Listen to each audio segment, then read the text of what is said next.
Chegou aqui no balcão enviando mensagem enviada. Da Yasmin Alencar. Esse é o nome do conto, tá? E aí começa com o iniciozinho de um e-mail, né? Da hora. De josé.nogueira@codemail.com, codemail, só que ele tá morto, para investigadores@policiaestadual.gov. Assunto: os acontecimentos em Riacho Sereno, RS. Eu acho que é .gov.rs ou .gov.br ou policiaestadual.rs.gov.br. Dá uma pesquisada aí, porque eu acho que não é só .gov não. Deixo este e-mail. A Yasmin me avisou que ela propositalmente não coloca espaçamento especial na primeira, porque ela tem um laço afetivo com os livros da Record que também não colocam.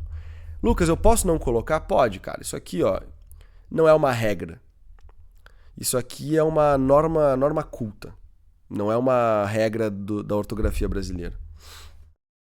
Pelo menos até onde eu sei. A Tice tá aqui, a Vivian também. Elas podem me corrigir. Deixo este e-mail com a única explicação confiável de meu sumiço repentino. Faço em sigilo. Tentando baixar aqui, mas não tô conseguindo. Faço em sigilo, sem revelar minha identidade. Este e-mail... tá errado. Cara, às vezes o cara escreveu errado no e-mail, né? Não dá pra saber. Este e-mail é provisório, criado apenas para enviar esta mensagem.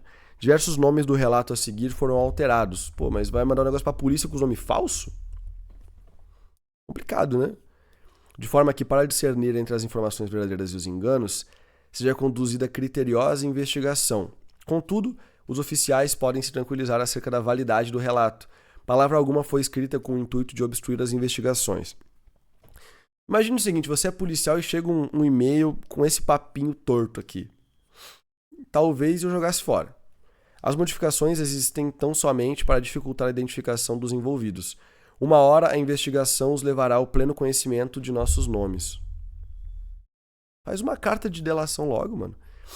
No município de Riacho Sereno, no Rio Grande do Sul, há um hospital psiquiátrico. Muitos ainda o chamam de hospício, que 2 meses atrás, devido a uma demissão em massa, buscava por novos profissionais da saúde. Como enfermeira acostumada a auxiliar psiquiatras, decidi preencher uma das vagas.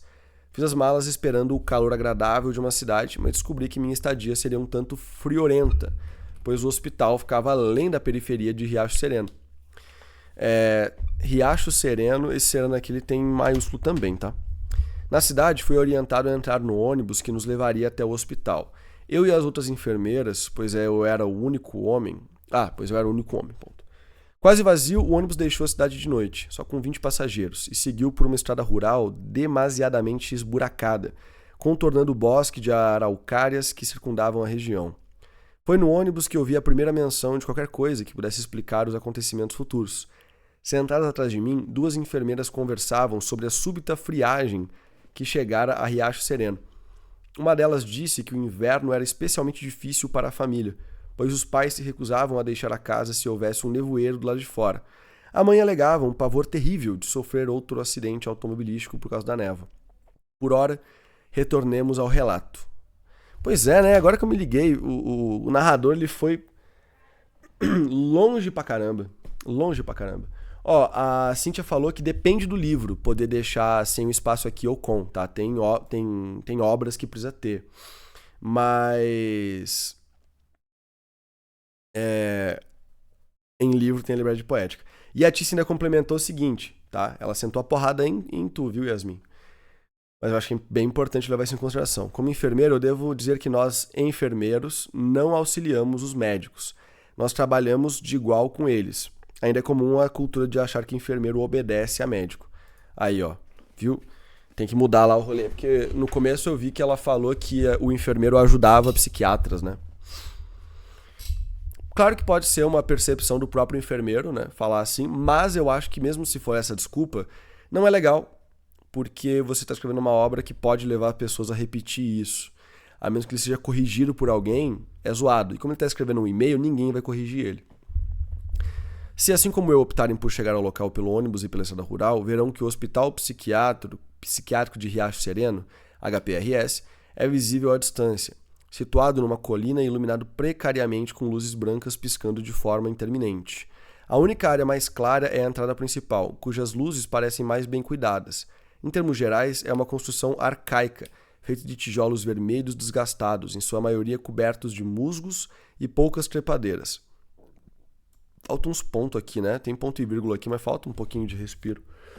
Há uma quantidade intrigante de janelas, todas guardadas por barras de ferro enferrujadas, que dificultam a visualização do interior. Lá dentro foi perceptível maior zelo com a apresentação. Apesar de os móveis apresentarem o mesmo desgaste que o exterior, cheios de rangidos, couro envelhecido e madeiras inchadas. É o que parece, né? É o que parece externamente, defasado. Felizmente, os profissionais que encontrei eram consideravelmente capacitados. Quem me apresentou o ambiente e meu posto de trabalho foi o Dr. Augusto Fontes, diretor clínico do HPRS, um exímio psiquiatra, pelo que pude observar. Após as introduções às diretrizes do hospital, enquanto conversávamos, uma enfermeira se aproximou e disse a ele: Doutor, o Júlio quer falar com o senhor. O Dr. Fontes respondeu com aquela tranquilidade e leveza que regula os psiquiatras mais experientes, como se nada pudesse os afetar. Ele teve alguma dificuldade com os desafios? Outra coisa, só vai falar se o senhor estiver presente. Então vamos lá. E me chamou com um gesto. Venha ver. Seguindo pelos corredores, ele me explicou. O Júlio está conosco há 7 meses. Eu acho que essa dinâmica aqui, ela tá bem legal, tá? É curioso uma carta para a polícia ter um diálogo. Mas daqui a pouco era um enfermeiro que também queria ser escritor, né? Opa, Yasmin. A Yasmin tá aí. Da hora. O Júlio está conosco há 7 meses. Foi deixado aqui pela família depois de destruir o carro de um vizinho que, de acordo com ele, usava o veículo como câmera para o espionar. Chegou a reforçar a segurança de casa com sistemas de monitoramento caríssimos, pois afirmava estar sendo perseguido por alguma agência internacional que pretendia estudar seu cérebro. Para esclarecer aos investigadores, o Júlio sofreu de delírio persecutório. Como qualquer bom delírio, é irredutível e irremovível. O delírio acomete o pensamento. A pessoa chega a conclusões completamente irrealistas, por vezes extremas, mesmo que a realidade não possa ser mais diferente. No caso do Júlio, há a crença inabalável de que há alguém o perseguindo, querendo o machucar. Digo essas palavras irredutível, irremovível e inabalável porque o delírio não é uma simples conclusão errada que, mediante argumentação plausível, possa ser desfeita.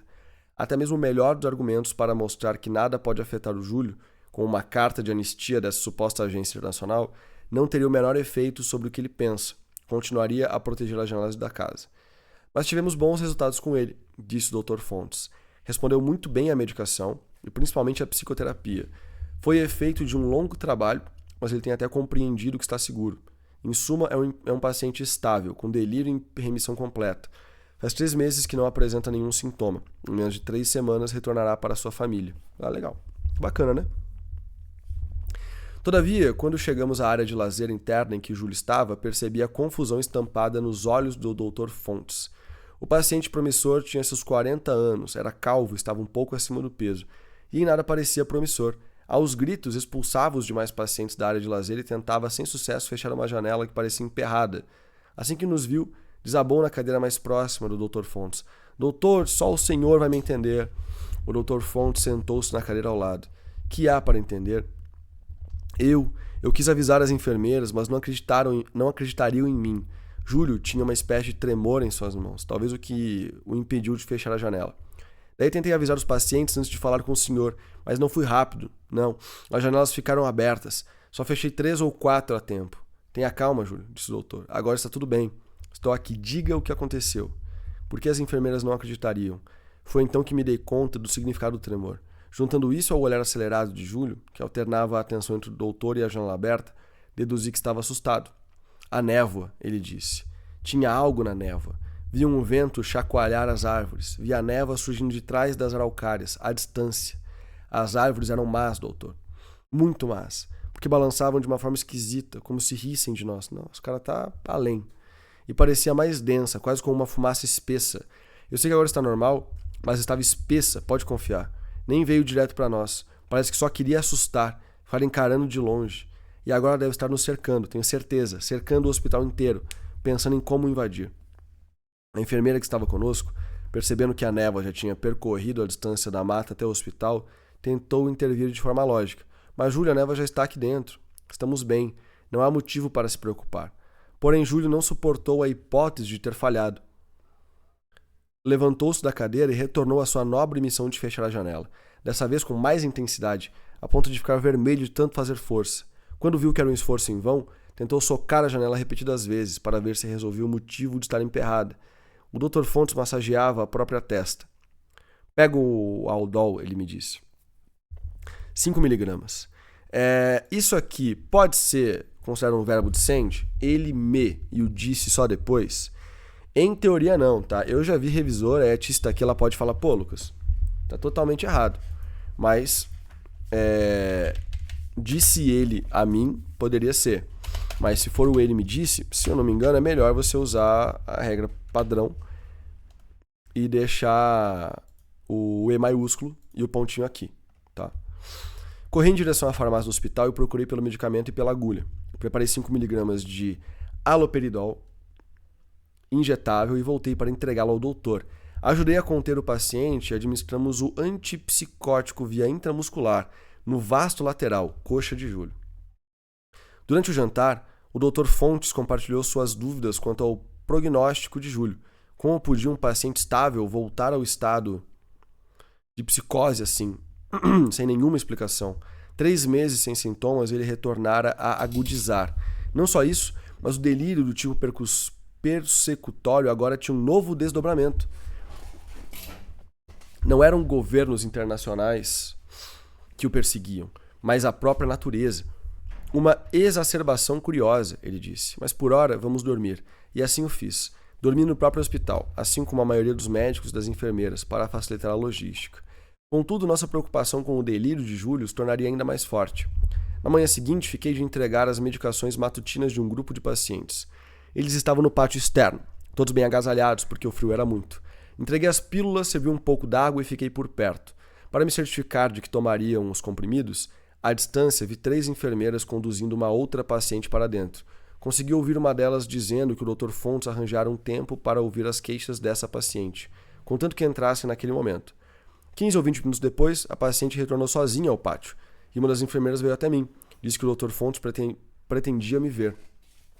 Ela me guiou até a sala de reunião, onde também se encontravam todos os profissionais de saúde do hospital, e trancou a porta. Peço perdão pelo momento, começou o Dr. Fontes. Mas tem algo acontecendo aqui. No quadro branco atrás dele, havia uma frase escrita. Transtorno psicótico compartilhado, ele disse. O que sabem sobre? Uma psiquiatra respondeu. A presença de sintomas delirantes em parceiro de indivíduo delirante. Muito raro. Já teve vários nomes antes, disse o Dr. Fontes. Insanidade dupla, transtorno paranoide compartilhado, transtorno psicótico induzido, dentre outros. São casos raros, como a doutora disse, e a literatura médica que temos sobre ele consiste quase inteiramente em relatos de caso. Eu penso que estamos diante de um possível novo relato. Isso aqui é interessante pra caramba. Tá bem interessante. Bem interessante. Porque agora a gente sabe qual é a história que a gente tá lendo. Até agora a gente tava vendo a história do Júlio, que já era interessante, os personagens eram legais. Só que aqui você ganhou muito, sabe? Aqui você ganhou muito, porque a gente entendeu que provavelmente tá todo mundo achando que a névoa é um diabo. Tá ligado? O Dr. Fontes contou sobre a paciente que eu tinha visto sendo levada para o seu consultório. Desde a noite anterior que ela queria um momento para falar com o doutor, pois tinha se assustado com algo que vira saindo do bosque de Araucárias. Seu relato foi quase uma cópia impecável das descrições de Júlio. Vento, névoa, árvores rindo e balançando, alguma espécie de ameaça. O mesmo delírio, disse o doutor, mas em 2 pessoas diferentes. Todavia, antes de documentar o caso, façamos o diagnóstico diferencial, o que pode ter causado esse delírio tão similar. Quem respondeu foi a enfermeira responsável pela paciente. Mesmo tendo o diagnóstico de transtorno depressivo maior, acho difícil que ela tenha evoluído para uma depressão psicótica. Doutor, não havia nada de errado com ela. Não consumiu nenhuma substância psicoativa e seus exames de sangue não evidenciaram nenhum problema metabólico. Uma outra enfermeira comentou. Doutor, ela e Júlio nem estiveram juntos ontem. Ficaram em alas separadas o dia inteiro. Ela deve ter ouvido algo, respondeu o doutor. Improvável, não a ponto de repetir com tamanha exatidão. Foi quando decidi expor minha opinião. Dr. Fontes, eu disse, e todos passaram a me olhar. Talvez tenhamos errado o diagnóstico do Júlio. Consideramos que o relato dele foi fruto de um delírio, mas pode não ter sido. Não é porque ele é diagnosticado com delírio persecutório que todo relato de perseguição será delirante. Então isso quer dizer que ele viu algo lá fora, assim como a última paciente. Viram a mesma coisa. Por isso tem o mesmo relato, diz o Dr. Fontes, como se saboreasse as frases. Como você explicaria esse relato, enfermeiro? Não é explicação aparente, só que é mais fácil que duas pessoas vejam o mesmo evento acontecer do que duas pessoas distantes apresentarem delírios não apenas similares, mas idênticos. Naquele momento, como se tivéssemos uma consciência coletiva, percebemos as implicações da minha teoria. Ou tratava-se de um caso raríssimo de psicose coletiva, teoricamente impossível, pois os pacientes não tiveram contato, ou então Júlio e a paciente viram a mesma coisa, algo espreitando na névoa. A primeira opção significava um relato de caso digno de apresentações em congressos de psiquiatria internacionais. A segunda, isso não sabíamos afirmar. Foi perceptível a relutância de alguns em aceitar aquelas descrições bizarras como verdadeiras, mas a resposta viria a revelar-se bizarra de qualquer forma. Falando em psiquiatria, bizarro tem um sentido diferente. Não é só aquilo que consideramos anormal, mas aquilo que no reino das possibilidades é impraticável, cujas probabilidades de ocorrência são no mínimo irrealistas. Como está nos livros, os delírios são considerados bizarros se são claramente implausíveis, incompreensíveis e não originados de experiências comuns da vida. Por exemplo, a crença de um indivíduo de que um estranho retirou seus órgãos internos, substituindo-os pelos de outros sem deixar feridas ou cicatrizes. Alguns dias depois, perdemos uma das alas do hospital. Outros pacientes tomaram parte no delírio coletivo. Em questão de 2 noites, passaram a ser 20 e decidiram ironicamente trancar-se na ala de emergências psiquiátricas, a mais distante do bosque. Tornaram-se convictos de que esta era a melhor opção depois de que 3 ou 4 delirantes, foi como apelidamos, disseram ter ouvido um discurso vindo da névoa. Não puderam discernir nenhuma palavra, mas foi o suficiente para os aterrorizar, de forma que chamaram esse algo na névoa de o hóspede, pois, segundo eles, a névoa pretendia tomar o hospital para si. O estopim para que se prendessem na ala de emergências foi uma manhã demasiadamente fria em que a névoa foi tanta que de fato adentrou o hospital. No frenesi e tumulto que se procederam, os delirantes derrubaram 2 enfermeiras e quase as pisotearam. Porém, nada os impediu de chegar à segurança. Nem mesmo o Dr. Fontes, que foi até a porta que nos separava deles e tentou contestar tais atitudes. Não querem causar mal. O Dr. Fontes compartilhou conosco, mas não vão abrir a porta até que o nevoeiro vá embora. Querem que nos juntemos a eles, pois o hóspede sairá em breve, se deixado em paz. Não nos juntamos a eles, porém permitimos a continuidade desse motim. Vocês, investigadores, podem pensar que devíamos ter agido com mais força, arrombando portas e mostrando a realidade, mas nem sempre essa é a melhor opção. Tínhamos medo que eles se machucassem ali dentro, mas fora isso, a força policial não ajudaria, e só tínhamos um segurança, então nem adiantava tentar. O jeito era reconquistá-los na base de... Um segurança só? Um segurança só? Caramba, cara. Caramba. Um segurança só. O jeito era reconquistá-los na base da paciência, afinal eram pacientes psiquiátricos. Disponibilizamos as refeições e os medicamentos para os delirantes, mas a frente fria se negou a recuar. O tempo permanecia nublado, garoando ininterruptamente, e a névoa só engrossava. Com isso, os pacientes que tínhamos do nosso lado começaram a compartilhar do delírio, e tínhamos de colocá-lo junto aos delirantes. O seguinte se repetiu diversas vezes. Um burburinho se iniciava no grupo de pacientes e transformava-se em provavelmente, burburinho histérico, como se todos tivessem transtorno de pânico, e corriam até aquela porta, batendo e gritando até que os delirantes permitissem sua entrada. Eis o que é preciso entender. Pacientes psiquiátricos apresentarem novas condições psiquiátricas, como estava acontecendo, não é nada irrealista. Por vezes, um dos fatores de risco para o desenvolvimento de um transtorno é a existência prévia de um outro transtorno.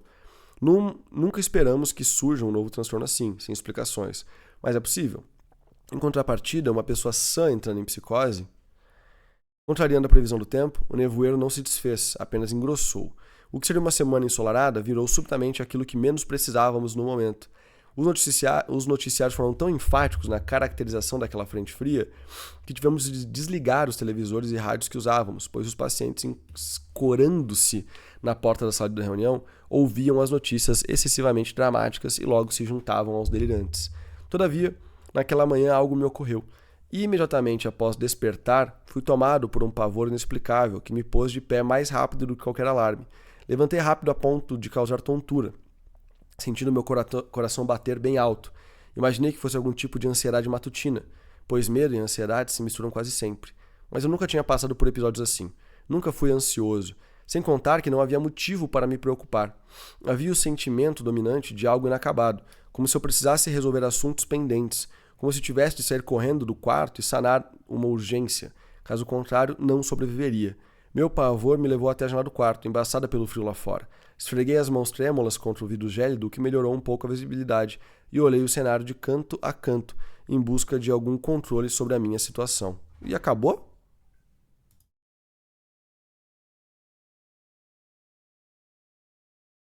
Oxi, era pra ter acabado aqui mesmo?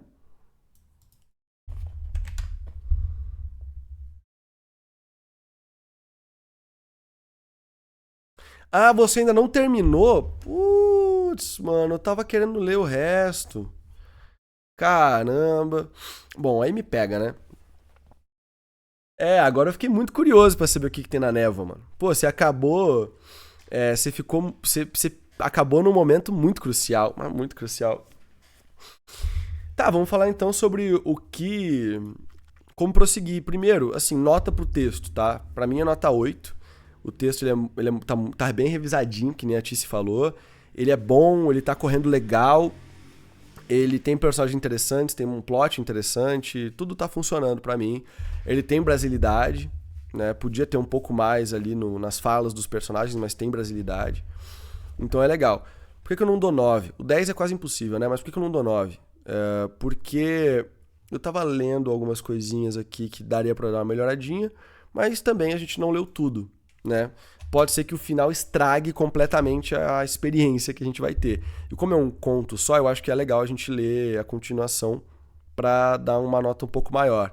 Mas o 8 já quer dizer que, para mim, poderia ser publicado assim com tranquilidade, né? Óbvio, terminado. Mas poderia ser publicado. Como continuar? Eu achei que você ia falar que o enfermeiro que a gente está acompanhando ele começou a acreditar na névoa. Por quê? Porque você falou um pouquinho antes ali que seria improvável alguém são começar a delirar. Então, se ele mesmo começasse a delirar, quer dizer que a galera delirante estava certa. Entendeu? Você pode acabar nisso. Tipo, o cara, olhei de canto a canto e aí você fala que ele tá vendo e ouvindo o negócio na névoa, e aí você descreve bem, sabe? Descreve legal, assim, como se ele enxergasse criaturas entrando, alguma coisa mais vívida. Eu descreveria algo um pouco mais vívido. E aí encerraria o conto nesse pedaço mesmo. Que até levantaria uma questão de como que o José Nogueira, talvez o nome falso dele, né? Enviou esse e-mail para a polícia, sendo que, né, ele ficou louco. Porém, pode ser que ele fique louco, vamos dar uma explicação. Ele fica louco, ele vai lá pra, louco entre aspas, né? Ele vai lá pra galera delirante também, se junta com eles e tal, e aí, no dia seguinte abre um solzão e a névoa vai embora. Aí quando a névoa vai embora, eles abrem a porta porque todo mundo concorda que não tem mais perigo. E quando eles abrem a porta, todo mundo que não tava junto com eles ali naquela sala tá caído no chão morto. Entendeu? E aí faria sentido esse enfermeiro mandar esse e-mail pra polícia, porque é um caso de mortes, né, e tal. Então eles realmente estavam certos e todo mundo que duvidou deles morreu. Tá ligado? Eu acho que é um final legal. Acho que seria um final legal. Mas, Yasmin, pensa nisso e envia pra gente. Lembra de fazer um resumo do que a gente leu e fala, continua de tal parte ou manda a sua parte, porque eu quero realmente continuar lendo, tá? Por favor, envie. Fiquei muito, muito, muito curioso. Ou seja, mandou bem pra caramba. Lembrando pra todo mundo, deixe o seu like e também inscreva-se no nosso canal, por favor.